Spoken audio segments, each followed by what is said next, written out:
తెలంగాణలో మున్సిపల్ ఎన్నికలను బీజేపీ ప్రతిష్టాత్మకంగా తీసుకుంది. అన్ని స్థానాల్లో పోటీ చేస్తున్నారు కమలనాథులు. ఇక ప్రచార పర్వాన్ని హోరెత్తించేందుకు ఆ పార్టీ జాతీయ నేతలు, కేంద్ర మంత్రులు రాష్ట్రానికి రాబోతున్నారు. వచ్చే నెలలో 2 బహిరంగ సభలను ప్లాన్ చేస్తోంది రాష్ట్ర నాయకత్వం. పాలమూరులో నిర్వహించే సభకు జాతీయ అధ్యక్షుడు నితిన్ నబీన్, నిర్మల్ సభకు కేంద్ర హోంమంత్రి అమిత్ షా హాజరు కానున్నారు.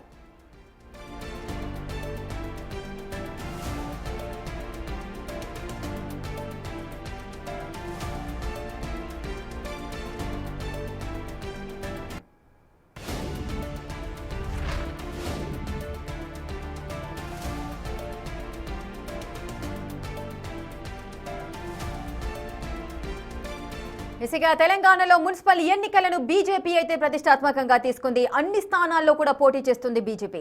సో ఈ నేపథ్యంలోనే ప్రచారాన్ని హోరెత్తించడానికి బీజేపీ అగ్రనేతలంతా కూడా రాష్ట్రానికి రాబోతున్నారు. మరి ప్రచారం ఏ విధంగా సాగుతోంది, ఎవరెవరు రాబోతున్నారు బీజేపీ అగ్రనేతలు, దీనికి సంబంధించిన పూర్తి అప్డేట్స్ మా ప్రతినిధి వెంకట్ లైవ్ లో అందిస్తారు. వెంకట్. ఖచ్చితంగా రేఖ, బీజేపీ చాలా ప్రతిష్టాత్మకంగా కూడా తీసుకుంది ఈ మున్సిపల్ ఎన్నికలు. గత సర్పంచ్ ఎన్నికలు ఏదైతే అనుకున్న లక్ష్యాల కంటే కూడా అత్యధికంగా సర్పంచ్ స్థానాలు గెలిచాము, అత్యధికంగా ఓటింగ్ శాతం కూడా పెంచుకున్నామని చెప్తోంది బీజేపీ. సో ఇప్పుడు వచ్చే మున్సిపాలిటీలు పార్టీ గుర్తు మీద జరుగుతున్నటువంటి ఎన్నికలు కాబట్టి చాలా ప్రతిష్టాత్మకంగా తీసుకున్నది. ఈ మున్సిపల్ పురపోరులో కనుక ఖచ్చితంగా అనుకున్న లక్ష్యాలు గిట్లా నెరవేర్చుకోగలిగితే భవిష్యత్ ఎన్నికలకు మనం అనుకున్న లక్ష్యాలు, పార్టీ అనుకున్న లక్ష్యాలు చాలా సులువు అవుతుందనేది అంచనా వేస్తుంది. అందులో భాగంగానే రాష్ట్ర వ్యాప్తంగా జరుగుతున్నటువంటి 116 మున్సిపాలిటీలు కావచ్చు, 7 కార్పొరేషన్లు కావచ్చు, వీటి మీద చాలా ప్రత్యేకంగా శ్రద్ధ పెట్టి ముందుకు వెళ్తోంది. ప్రధానంగా 116 మున్సిపాలిటీలకు, 7 కార్పొరేషన్లకు ఇన్ఛార్జీలను నియమించి ఉంది. అట్లనే జిల్లా వ్యాప్తంగా ఉమ్మడి జిల్లాలు 10 ఉమ్మడి జిల్లాలకు కూడా ఇన్ఛార్జీలు నియమించింది. వారికి సంబంధించి ఒక కోఆర్డినేషన్ కమిటీ కూడా వేసింది పార్టీ.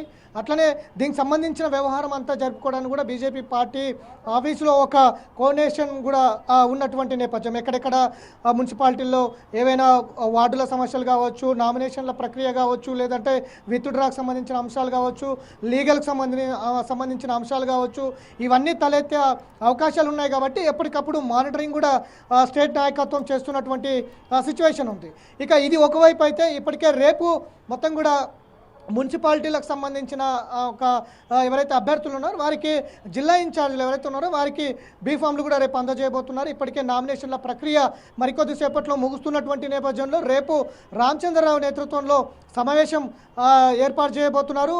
మొత్తం 116 మున్సిపాలిటీలకు సంబంధించిన ఇన్ఛార్జీలు కావచ్చు, అట్లనే జిల్లాల అధ్యక్షులతో సమావేశమయ్యి మొత్తం కూడా బీఫామ్లు ఇస్తున్నటువంటి ఆ సిచ్యువేషన్. వాటితో పాటు ఒకవైపు బీఫామ్ల అంశం పక్కన పెడితే, ప్రధానంగా ఇంటింటికి బీజేపీ పేరుతో ఒక కరపత్రం కూడా విడుదల చేసింది బీజేపీ. ఖచ్చితంగా ఒకవైపు కరపత్రానికి, ఒకవైపు బీజేపీ చేస్తున్నటువంటి మోడీ ప్రభుత్వం ఇస్తున్నటువంటి సంక్షేమ నిధులు కావచ్చు, ఈ 12 ఏళ్ల అభివృద్ధి సంక్షేమ పథకాలు కావచ్చు, అట్లనే మున్సిపాలిటీలకు ఇస్తున్నటువంటి నిధులు, గ్రామ పంచాయతీలకు ఇస్తున్నటువంటి నిధులు ఒకవైపు, అట్లనే గత 10 ఏళ్ళు తెలంగాణ ఏర్పడిన తర్వాత బీఆర్ఎస్ ప్రభుత్వం చేస్తున్నటువంటి వైఫల్యాలు కావచ్చు, ఈ 2 ఏళ్ల కాలంలో కాంగ్రెస్ ప్రభుత్వం వైఫల్యాలు కావచ్చు, ఈ 2 అంశాలు ప్రధాన ఏజెండాగా ఒక కరపత్రం రిలీజ్ చేసింది. అది ఇంటింటికి తీసుకెళ్లాలనేది కూడా బీజేపీ పార్టీ ఆలోచిస్తుంది. వాటితో పాటు మరోవైపు బహిరంగ సభలు, ఒక 2 భారీ బహిరంగ సభలు ఏర్పాటు చేస్తుంది. ఒకటి ఉత్తర తెలంగాణలో ఒక భారీ బహిరంగ సభ, దక్షిణ తెలంగాణలో భారీ బహిరంగ సభ ఏర్పాటు చేస్తుంది. 2వ తారీఖు రోజు మహబూబ్ నగర్ వేదికగా భారీ బహిరంగ సభ ఏర్పాటు చేస్తుంది. దానికి నూతన జాతీయ అధ్యక్షుడిగా ఎన్నికైనటువంటి నితిన్ నబీన్ సిన్హా రాబోతున్నారు. అక్కడ ఉమ్మడి మహబూబ్నగర్ జిల్లాను ఉద్దేశించి మాట్లాడతారు. ఇక నిర్మల్, ఉమ్మడి ఆదిలాబాద్ జిల్లాకు సంబంధించి 2వ భారీ బహిరంగ సభ, అమిత్ షా, కేంద్ర మంత్రి అమిత్ షా రాబోతున్నారు. అక్కడ కూడా అన్ని ఏర్పాట్లు జరుగుతున్నటువంటి సిచ్యువేషన్ ఉంది.